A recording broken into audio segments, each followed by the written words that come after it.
Une étudiante chinoise disparaît mystérieusement. Ce numéro n'est pas joignable. On a tout de suite senti qu'il se passait quelque chose. Sa famille est désemparée. Nous espérons que la police retrouvera notre Ying-Ying. Une enquête internationale est lancée. Avaient-ils garé leur voiture à l'extérieur ou dans leur parking? Le temps est compté. Nos équipes travaillaient 24 heures sur 24 sur cette affaire. Les enquêteurs épluchent les vidéos de surveillance. J'ai regardé chaque image, j'avançais, je reculais. Dans l'espoir qu'il ne soit pas trop tard. Plus le temps passait, plus ça risquait de mal se terminer.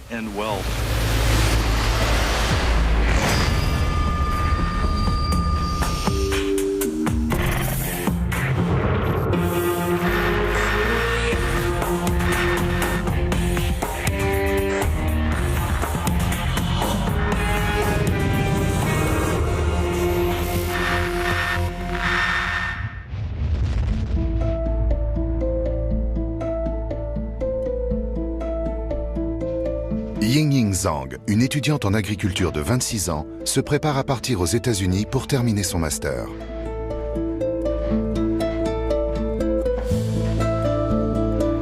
Elle était ravie de pouvoir aller étudier en Amérique. Elle voulait devenir professeure. J'étais très fière d'elle. Elle vient d'obtenir une place dans la prestigieuse université de l'Illinois. Ying-Ying s'est révélée très intelligente depuis son plus jeune âge. Elle a toujours été première de sa classe. Bien qu'il soit triste de la voir partir, les parents de Ying-Ying la soutiennent. Ma fille est quelqu'un de fier et elle est aussi très indépendante.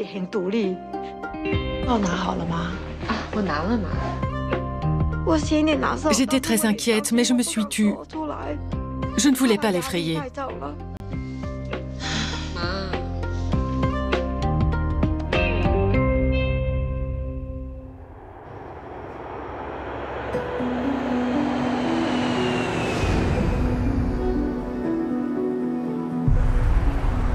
Dès son premier semestre à l'université, Ying-Ying réussit à se faire des amis. Guofang, viens voir ça. Elle était toujours souriante. Tout le monde l'appréciait. Tout le monde disait que c'était une très gentille fille. Ying-Ying est devenue très proche de Guofang Miao, une autre étudiante chinoise. Elles veillaient constamment l'une sur l'autre. Je dois partir. Tu peux terminer? Oui, pas de problème. Merci. Tu reviens à quelle heure? Vers 3 heures. Salut. Salut. Ying-Ying vient de trouver un nouvel appartement plus spacieux dans un beau quartier de la ville. Elle s'apprête à signer le contrat pour pouvoir emménager immédiatement. Ying-Ying a l'intention de rentrer déjeuner chez elle avant de se rendre dans son nouvel appartement à l'autre bout de la ville. Elle se déplace toujours en bus. Je t'appelle demain pour te dire comment ça s'est passé.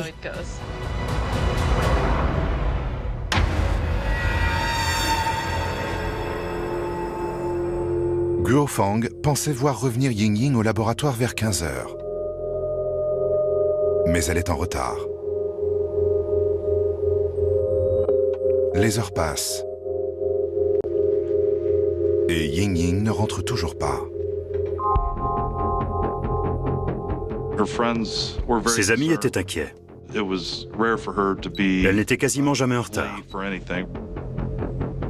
Ils ont essayé de l'appeler sur son portable. Elle ne répondait pas. Ce numéro n'est pas joignable.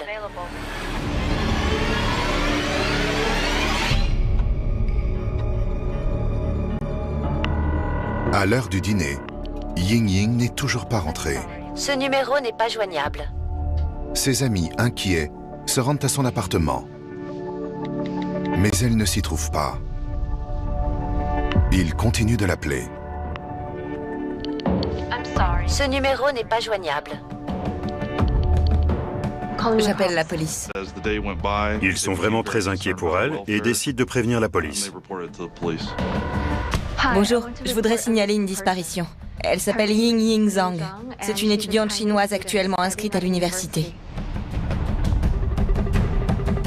Cela fait 11 heures que personne n'a vu Ying. Et la police du campus arrive à son appartement. La première étape d'une enquête pour disparition consiste à se rendre au domicile de la personne. Mademoiselle Zhang, police de l'Université de l'Illinois. Tout va bien? La lumière n'était pas allumée et il n'y avait aucun signe d'effraction. Mademoiselle Zhang, répondez si vous êtes là. Les enquêteurs laissent un mot sur la porte, en espérant que Ying rentrera. Dans 99% des cas de disparition, les gens réapparaissent d'eux-mêmes. Ils éprouvent simplement le besoin de s'éloigner quelque temps pour réfléchir et ils finissent par revenir.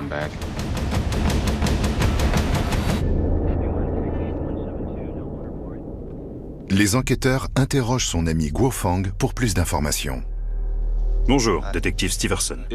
Il est important de parler aux amis et aux collègues parce qu'ils détiennent des informations extrêmement utiles sur les habitudes de la personne disparue, la fréquence de leurs contacts et la manière dont ils communiquent les uns avec les autres en temps normal. Vous avez une photo de Ying? Merci.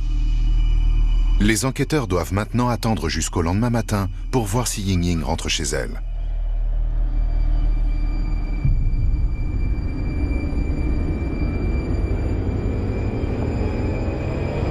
Le lendemain, les enquêteurs retournent chez Ying dans l'espoir qu'elle soit rentrée.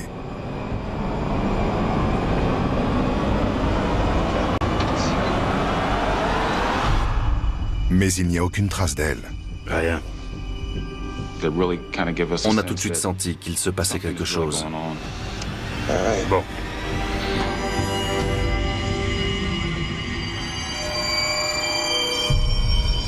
Inquiets pour la sécurité de Ying, les enquêteurs cherchent maintenant à reconstituer ses derniers déplacements connus.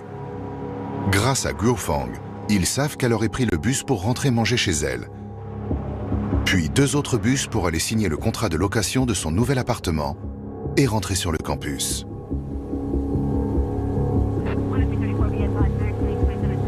Eric Stevenson appelle le FBI en renfort. Nous ne savions pas ce qui avait pu l'empêcher de se rendre du point A au point B. Les policiers se rendent directement au dépôt de bus de Champaign. Les lignes de bus locales sont gérées par la société MTD. Pour travailler avec eux depuis plusieurs années, je sais que leurs véhicules sont équipés de caméras de surveillance interne et externe. Il y avait donc de fortes chances pour qu'on puisse l'apercevoir. Les caméras de ces bus enregistrent énormément de données. La surveillance vidéo est une mine d'or. Elle nous permet d'avoir un œil supplémentaire dans les rues. La surveillance vidéo peut nous en apprendre davantage sur ce qui est arrivé, mais aussi nous renseigner sur ce qui n'est pas arrivé. Nous allions tout faire pour la retrouver.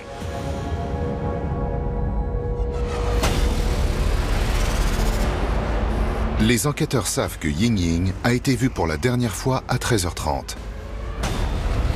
Ils commencent à passer les vidéos en revue. Mais il y a beaucoup de bus, beaucoup de caméras. Je voudrais commencer par les extérieurs. Et donc énormément d'images à visionner. Vous avez vu? Les policiers examinent chaque vidéo, une caméra après l'autre, à la recherche du moindre indice. Plus les heures passent, plus il devient urgent de la retrouver. À ce niveau, le visionnage des vidéos de surveillance est essentiel. On peut savoir si elle est seule ou accompagnée, quels vêtements elle porte, si elle est suivie. On ne sait jamais ce qu'on va découvrir. Il regarde la vidéo de l'arrêt de bus le plus proche du domicile de Ying, filmée vers 13h35. Stop. Zoomé. Stop. C'est elle. Il retrouve enfin Ying. À cet instant, nous sommes presque sûrs qu'il s'agit de Ying. Grâce à la caméra de ce bus, Nous avions la confirmation qu'elle se trouvait bien à l'endroit où elle avait dit à ses collègues qu'elle irait. Passez à la caméra intérieure.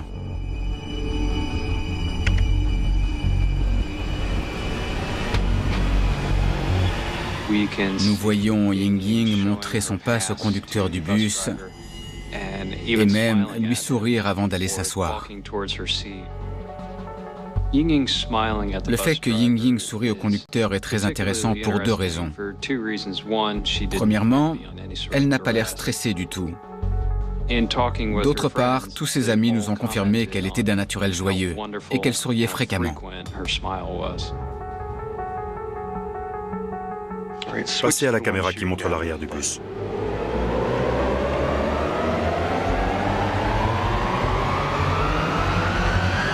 Ying s'assoit et se plonge dans la lecture de son livre. Même s'ils ne constatent rien de particulier, les enquêteurs savent qu'un indice essentiel se trouve peut-être sous leurs yeux. Stop. Que fait le type assis à côté d'elle? On peut rembobiner?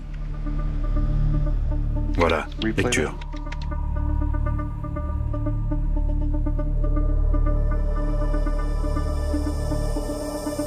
Il ne la regarde pas du tout. Le moindre détail peut faire avancer ou capoter une affaire.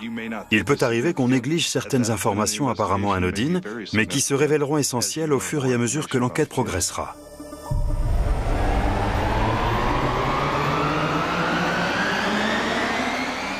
Attendez. Vous voyez ça? Elle envoie un message à quelqu'un. À 13h39, on peut voir Ying prendre son téléphone et elle semble tenir une conversation par texto avec quelqu'un. Bonjour. Trouvez-moi une copie des enregistrements du téléphone de Ying et dites-moi à qui elle a écrit à partir de 13h39, s'il vous plaît. Merci. Pour autant que nous sachions, il s'agit peut-être de la dernière personne à qui elle a parlé avant de disparaître. Il continue de regarder les vidéos. Ying se lève pour sortir du bus en plein cœur du campus de l'université. Elle sort du bus. C'est un endroit important, puisque c'est à cet endroit précis qu'elle aurait dû sortir pour prendre le bus suivant et se rendre à l'appartement de One North. Le bus suivant quitte la ville en direction du nord. Les enquêteurs s'intéressent à présent au bus que Ying devait prendre pour poursuivre sa route. Lancez la vidéo juste avant qu'il arrive à destination. À 13h43, le bus se gare le long du trottoir. Attendez. À l'arrière-plan, on aperçoit une petite silhouette qui s'approche du bus. Attendez, arrêtez là. Zoomez. C'est elle. Ying se met à courir. Mais le bus démarre avant qu'elle n'arrive à sa hauteur.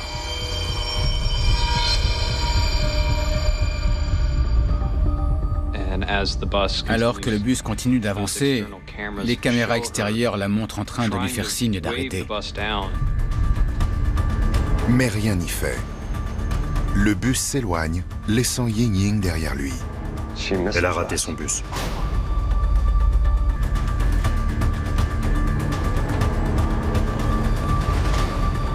Nous savons maintenant avec certitude que Ying n'est pas montée dans ce bus. À cet instant, merci encore pour votre aide. Ying se trouve toujours sur le campus. Nous devions découvrir ce que Ying avait fait ensuite.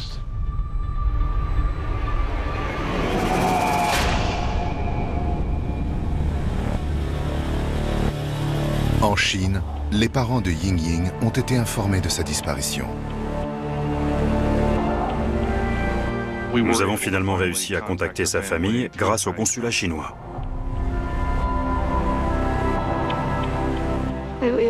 En apprenant la nouvelle, je me suis sentie vidée. Que pouvais-je faire? Nous étions très nerveux. effrayés et totalement désemparés. Nous espérions que les gens aux États-Unis allaient pouvoir nous aider.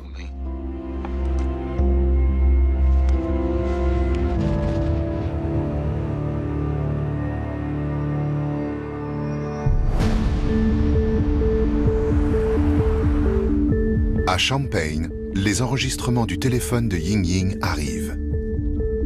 Le dernier message envoyé par Ying Ying est adressé au gestionnaire immobilier de la résidence One North. Elle le prévient qu'elle va arriver en retard. Il faudrait les appeler. La police contacte immédiatement l'agence immobilière pour savoir si Ying Ying a signé son bail. Ici 13, que puis-je pour vous? À quelle heure est-ce qu'elle est arrivée? Elle n'est pas venue. Merci.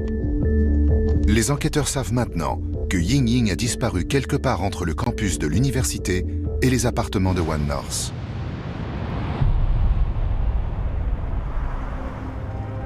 Ils doivent suivre la trace de Ying Ying à partir de l'endroit où on l'a vue pour la dernière fois.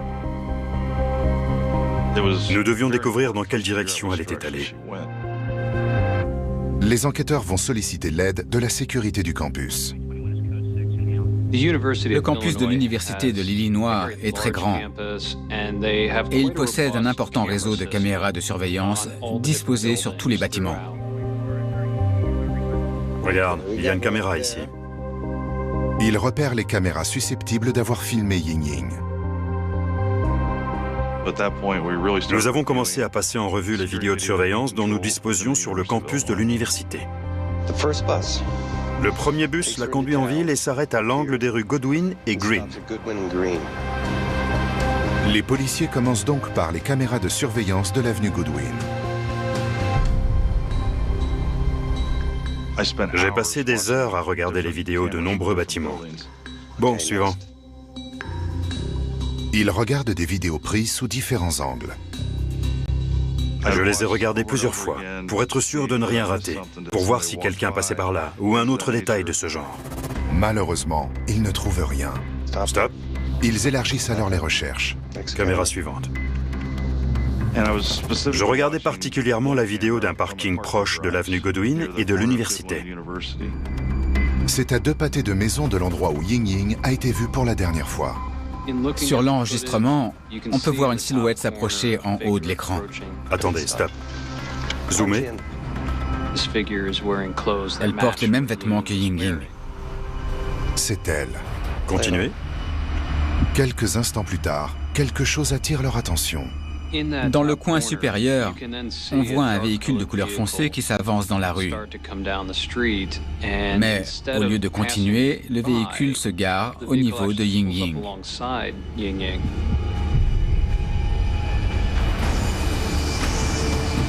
Ils observent la scène de plus près sous un autre angle.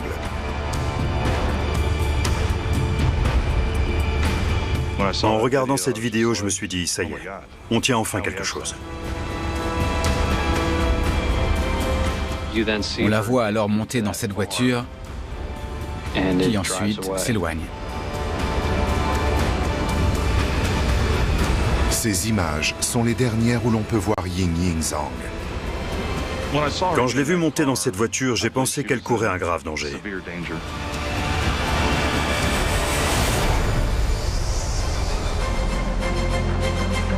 Ils scrutent les caméras de surveillance de la rue pour trouver d'autres indices. Relancez la lecture. Je devais savoir qui conduisait cette voiture, d'où elle venait et où elle allait. Stop. J'essaie de voir la plaque d'immatriculation. Zoomez là-dessus. Avancez très lentement.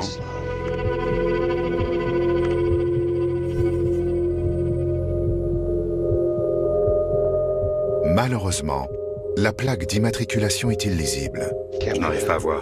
Et le conducteur non identifiable. Il passe sur une autre caméra. Stop. Pour regarder passer la voiture. Reculez. Et tenter de voir la plaque arrière. Stop. Zoomez.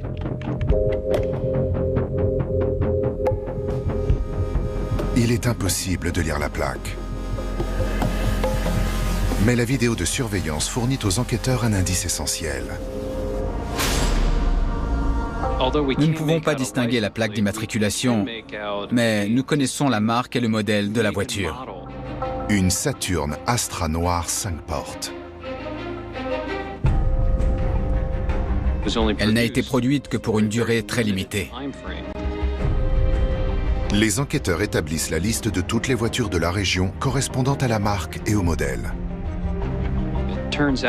On a trouvé 18 Saturn Astra enregistrés dans le comté de Champaign. Bon, retrouvez-moi tous ces véhicules.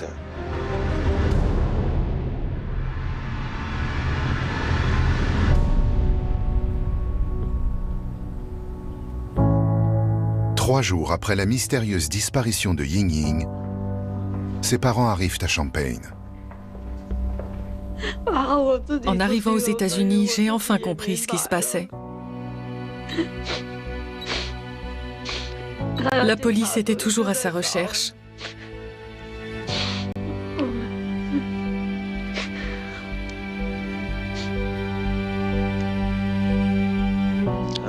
Dès qu'ils avaient du nouveau, ils nous convoquaient au poste de police. Nous retrouverons votre fille, Madame Zhang. Nous espérons que la police retrouvera notre Ying Ying.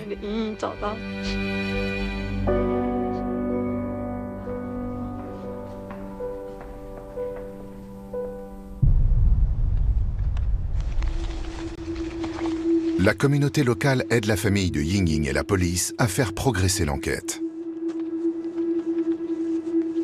La famille de Ying Ying et les étudiants de l'Université de l'Illinois se sont beaucoup impliqués. Ils allaient partout, distribuer des flyers et tenter de sensibiliser les gens. La communauté locale et l'Église nous ont beaucoup aidés.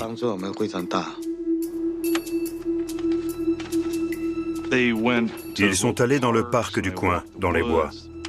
À ce moment, nous cherchions le moindre indice, que ce soit un morceau de vêtement ou bien même son téléphone portable. Excusez-moi, si vous voyez cette fille ou cette voiture, vous pouvez appeler ce numéro? Nous étions totalement épuisés. Nous l'avons cherchée partout, mais il n'y avait aucun signe d'elle nulle part. Les enquêteurs se concentrent désormais sur la recherche des 18 Saturn Astra enregistrés à Champaign. On devait rencontrer les propriétaires de ces voitures. Avaient-ils garé leur voiture en extérieur ou dans leur parking? Nous avons rapidement éliminé la plupart des voitures de la liste, car elles n'étaient pas de la bonne couleur.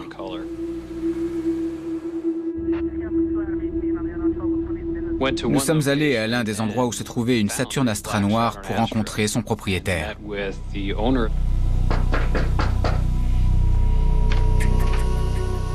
Bonjour monsieur. Bonjour. Vous êtes le propriétaire de cette Saturn Astra noire? Oui. Ça vous ennuie si on jette un coup d'œil à votre voiture? Bien sûr. Je vous l'ouvre. Parfait, merci. La plupart d'entre elles ne correspondaient pas. Ok, merci. Pas de problème. Il n'y avait rien de suspect. On a donc commencé à élargir la recherche.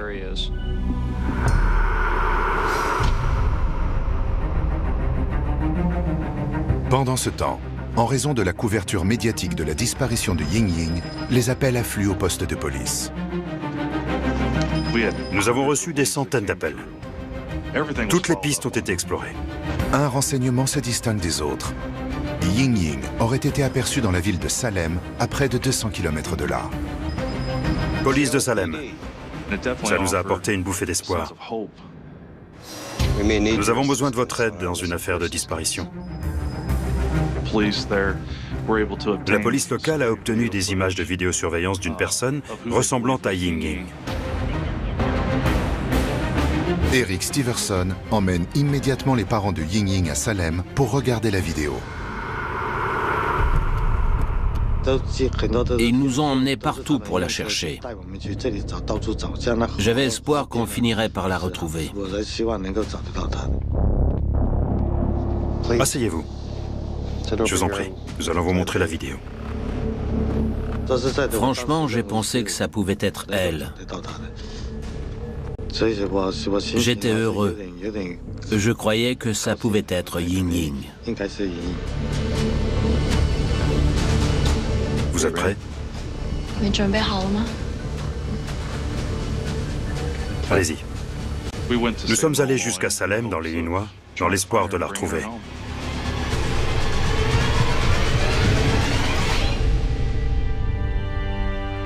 Stop. Il se concentre sur l'image. Zoomez. Elle porte les mêmes vêtements que Ying Ying le jour de sa disparition. C'est elle? Dès que je l'ai vue, j'ai su qu'il ne s'agissait pas de ma fille. Elle était plus grande et sa démarche était différente. Vous êtes sûr? J'imagine à quel point c'est difficile de voir s'effondrer l'espoir de la retrouver. Non, c'est pas elle. C'est un sentiment de perte effroyable. La déception est terrible. Les enquêteurs n'ont toujours pas réussi à localiser Ying Ying. C'est très douloureux. Personne ne ressent la douleur qui m'étreint.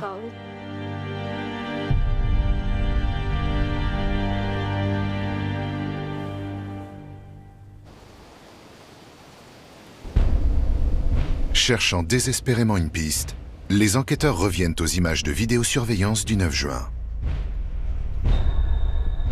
Plus le temps passait, moins je pensais réussir à la retrouver en vie. Ils adoptent une nouvelle approche pour le visionnage. Désormais, on essayait de reconstituer le trajet de la Saturne Astra Noire. Pour nous, il était primordial de trouver d'où elle venait. Nous avons donc refait son parcours à l'envers. Ils remontent la vidéo à partir du moment où Ying Ying monte dans la voiture. Stop. Et se rendent compte d'un élément étonnant. Juste avant que Ying Ying ne monte dans la Saturne Astra Noire, on voit que la voiture se dirige vers le sud sur l'avenue Goodwin, puis tourne brusquement vers l'ouest, juste devant Ying Ying.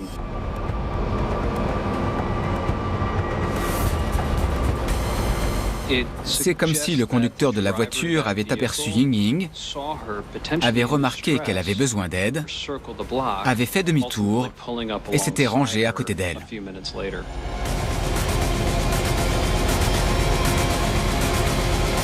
Nous sommes passés d'une disparition à une affaire d'enlèvement.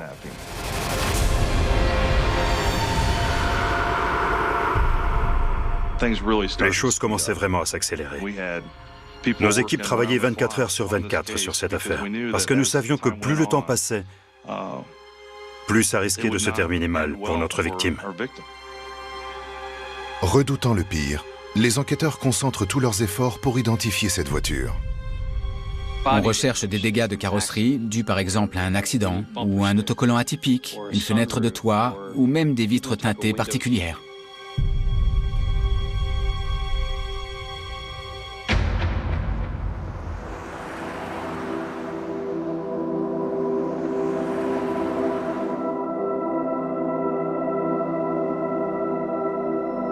Ils travaillent 24 heures sur 24, parcourant les vidéos à la recherche d'une piste.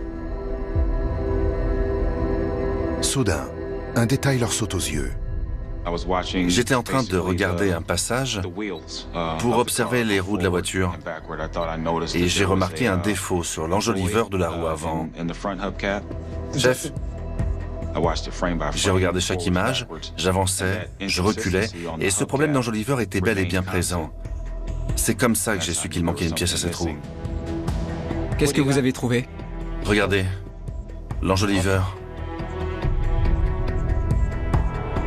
La découverte de cet enjoliveur dans la vidéo de surveillance a tout changé.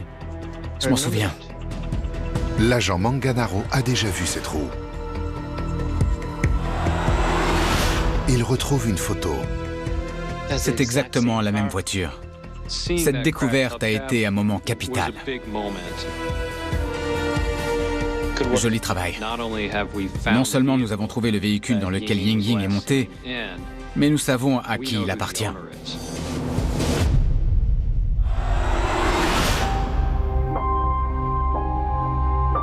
Brent Christianson, 27 ans, est un ancien étudiant de l'Université de l'Illinois. Il l'était est immédiatement convoqué pour interrogatoire. Je voulais que Christianson me dise ce qu'il avait fait le 9 juin et qu'il me donne sa version des événements. S'il avait vu quelque chose d'important. Est-ce que vous cherchez du boulot en ce moment? Il prétend être resté chez lui pour jouer aux jeux vidéo et postuler à différents emplois. Vous avez envoyé des courriels ou passé des appels ce vendredi? Non, j'ai vérifié. Vous avez vérifié, ok. Il a redit qu'il avait fait une sieste, puis qu'il avait joué aux jeux vidéo et qu'il n'a pas quitté sa maison le 9 juin. Mais nous avons en notre possession des vidéos de surveillance de la Saturn Astra noire en train de parcourir le campus le 9 juin. Eric Steverson prend le relais et fait monter la pression. Écoutez, vous vous doutez bien qu'on ne vous a pas fait venir ici pour parler de jeux vidéo. Je savais que son histoire ne tenait pas debout. À ce moment, nous savions déjà que sa femme avait quitté la ville et que personne d'autre n'avait les clés de ce véhicule. Il l'avait donc forcément conduit lui-même ou on avait confié les clés à quelqu'un d'autre. Vous croyez vraiment qu'on ne peut pas suivre un véhicule dans l'enceinte du campus? Et vous me dites que je ne vous ai pas vu conduire votre voiture sur l'avenue Godwin. C'est là que vous l'avez aperçu. Ça l'a déstabilisé. Et il a continué de mentir en affirmant qu'il n'avait jamais fait monter personne dans sa voiture. Je peux voir la vidéo dont vous me parlez? Vous croyez vraiment qu'on vous a convoqué pour regarder des vidéos avec vous? Nous, on cherche à comprendre pourquoi vous avez fait ça. Je sais que vous l'avez fait monter dans votre voiture. Je le sais très bien.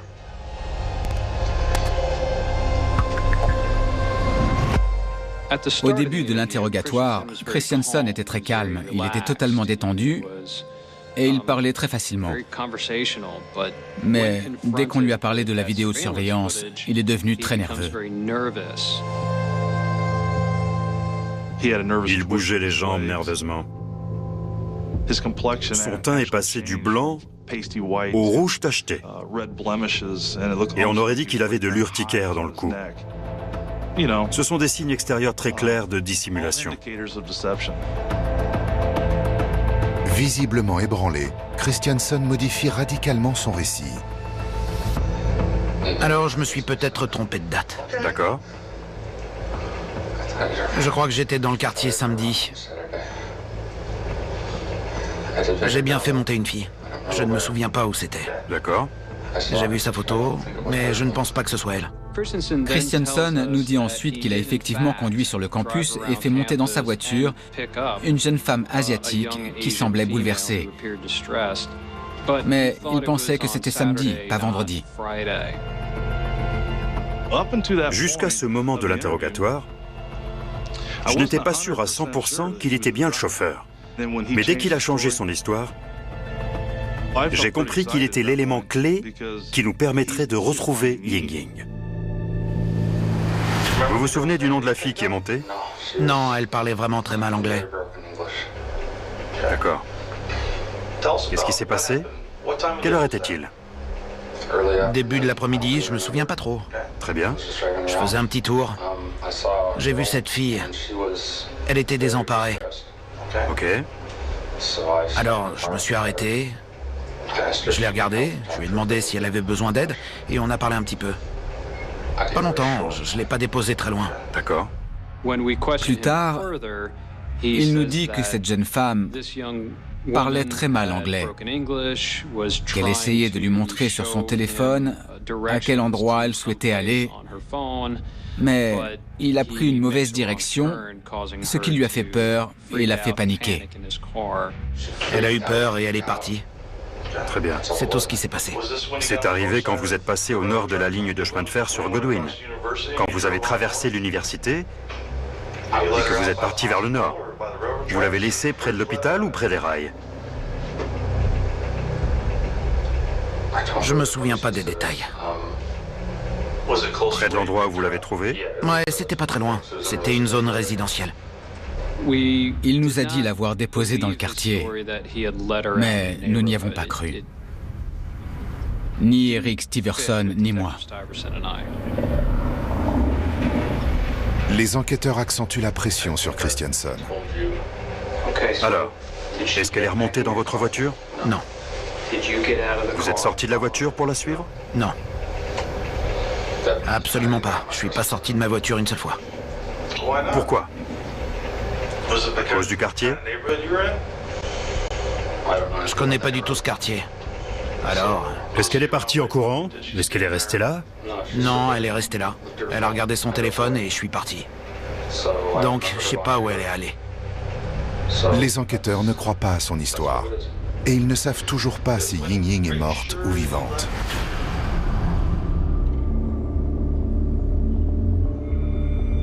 À la recherche de nouvelles preuves, les enquêteurs dépêchent une équipe médico-légale chez Christianson. Nous recherchions la moindre trace de la présence de Ying Ying. Il y avait une probabilité qu'elle s'y trouve, qu'elle soit retenue prisonnière. On ne sait jamais.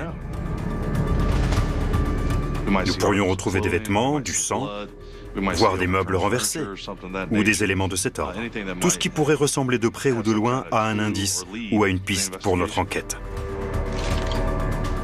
On a découvert des taches sur le matelas, des taches de couleur foncée. Nous avons fait des prélèvements pour qu'en laboratoire, on puisse réaliser des tests ADN et sanguins. Nous avons également effectué des prélèvements sur une batte de baseball trouvée dans la chambre. En attendant les résultats des tests, les enquêteurs tournent leur attention sur la vie privée de Christianson. Dans le cadre de l'enquête, nous avons examiné le cercle social de Christianson. Il était en couple, mais sa petite amie et lui entretenaient des relations chacun de leur côté. Et nous avons rencontré son amie. Les enquêteurs informent la jeune femme que Brent Christianson fait l'objet d'une enquête. Aussitôt, elle accepte d'aider la police dans ses investigations. Nous lui avons demandé si elle accepterait de porter un micro pour discrètement enregistrer toute conversation qu'elle pourrait avoir avec Christianson à l'avenir. Elle a accepté. Vous êtes sûr qu'il ne verra rien? C'est trop petit pour qu'il le remarque. Elle a accepté de porter ce micro pour pouvoir l'innocenter ou au contraire aider à retrouver Ying Ying et rendre la justice. Au cours des 2 semaines suivantes, elle procède discrètement à ces enregistrements, tout en étant constamment sous la protection du FBI. Qu'est-ce qui a bien pu lui arriver? Dans l'un des premiers enregistrements, Christianson parle effectivement de Ying Ying à sa petite amie. La conversation est glaçante. Imagine un peu qui est la victime cette fois. Une étudiante étrangère qui réussit plutôt bien. Elle fait un doctorat, tu vois. Donc, on sait où elle se trouve à tel ou tel moment. C'est juste pour ça que cette affaire a retenu l'attention, à cause de ce genre de détails. Elle avait rendez-vous à telle heure. Elle n'y était pas et les gens se sont inquiétés. Mais si tu mets ces éléments de côté, personne ne l'aurait jamais recherché. Par exemple, admettons qu'il s'agisse d'une prostituée ou quelqu'un comme ça, tu vois. Il n'y aurait jamais eu de rapport de police ni d'enquête. Il dit que la personne qui a fait ça a choisi la mauvaise victime parce qu'il est tombé sur quelqu'un qui serait recherché et non pas sur quelqu'un qui ne manquerait à personne. Cette déclaration est assez parlante, mais ce n'est pas une confession. Les enquêteurs n'ont toujours pas réussi à localiser Ying Ying. Cependant, les enregistrements de la police ne vont pas tarder à combler les vides de l'affaire. Ying Ying a maintenant disparu depuis 3 semaines. Les parents de Ying Ying ont organisé une marche blanche sur le campus dans l'espoir que cela permette de retrouver leur fille. Sa petite amie nous a dit que Christianson voulait participer à l'événement et il voulait qu'elle l'accompagne. Les enquêteurs profitent de l'occasion pour équiper la petite amie de Christianson d'un micro. Elle l'accompagne donc à la marche blanche et on le voit au milieu de tous les autres étudiants pendant l'événement. L'événement est retransmis sur la chaîne d'information locale.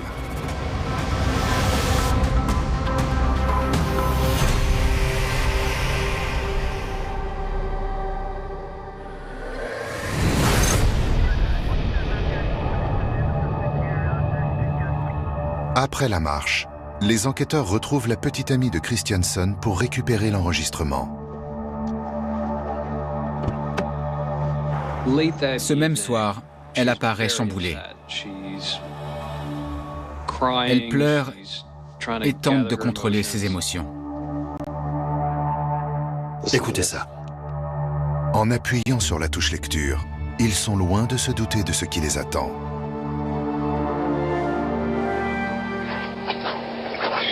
Elle était surnaturelle. Je l'ai étouffée pendant près de 10 minutes. Nous avons écouté l'enregistrement. Christiansen expliquait tout. Ying Ying avait été très courageuse. Elle s'était débattue. Il lui avait enlevé ses vêtements et l'avait violée. Je n'y croyais pas. Elle était toujours en vie. Alors je l'ai portée jusqu'à la salle de bain. Je l'ai frappée à la tête de toutes mes forces. Et je lui ai ouvert le crâne. Mais elle se débattait toujours. Alors, je lui ai coupé la tête. Et ça a été terminé. Terminé la zombie. Elle était morte. Nous l'avons écouté avouer l'enlèvement et le meurtre de Ying Ying. Merci. Nous pensions depuis longtemps qu'elle était morte, mais à cet instant, nous avons entendu les aveux de Christiansen sur la manière dont il avait tué.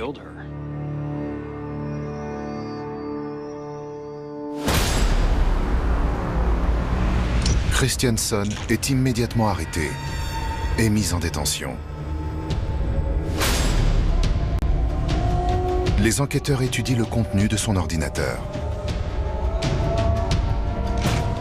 Il fréquentait les réseaux sociaux dédiés à la sexualité fétichiste et il parlait à des gens de ses fantasmes d'enlèvement et de jeux de rôle. Les résultats médico-légaux arrivent également. Ils confirment l'horrible vérité. Les résultats du labo nous sont parvenus.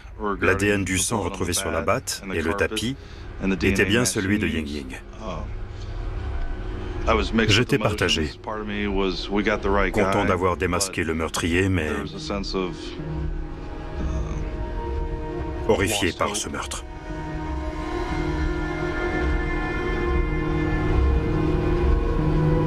Les inquiétudes de la police se confirment. Ying Ying Zhang est morte. Les enquêteurs pensent qu'après avoir raté son bus, Ying Ying a accepté de monter dans la voiture d'un inconnu qui l'a enlevé et assassiné.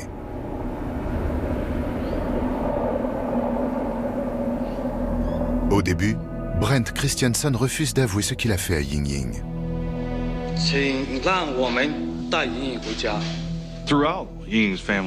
Tout au long du procès, la famille a fait appel à l'humanité de Christiansen pour qu'il leur dise où se trouvait leur fille. Et finalement, il a avoué qu'il l'avait démembrée et qu'il avait jeté les morceaux de son corps dans des sacs poubelles. C'est un monstre. Je ne peux pas m'empêcher d'y penser. Dans la tradition chinoise, si on ne retrouve pas le corps, on devient fou. Malheureusement, son cadavre n'a jamais été retrouvé. Le 24 juin 2019, 2 ans après l'assassinat de Ying Ying, Brent Christiansen est déclaré coupable de meurtre et condamné à la prison à perpétuité, sans possibilité de liberté conditionnelle. Sa femme et sa petite amie n'ont pas été impliquées. Dans cette affaire, la vidéosurveillance a joué un rôle primordial. Les vidéos nous ont fourni une heure précise et ont permis d'identifier le véhicule. Ce qui nous a conduit vers un suspect. Et nous avons pu assembler toutes les pièces du puzzle pour rendre la justice. Je ne crois pas que nous aurions su ce qui était arrivé à Ying Ying sans l'aide de la vidéosurveillance.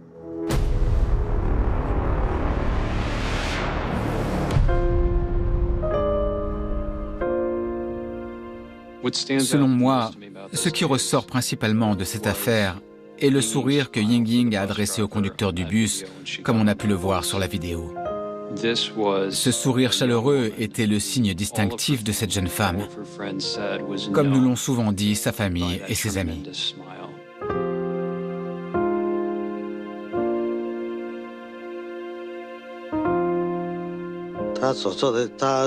Il a détruit notre avenir et tous nos espoirs.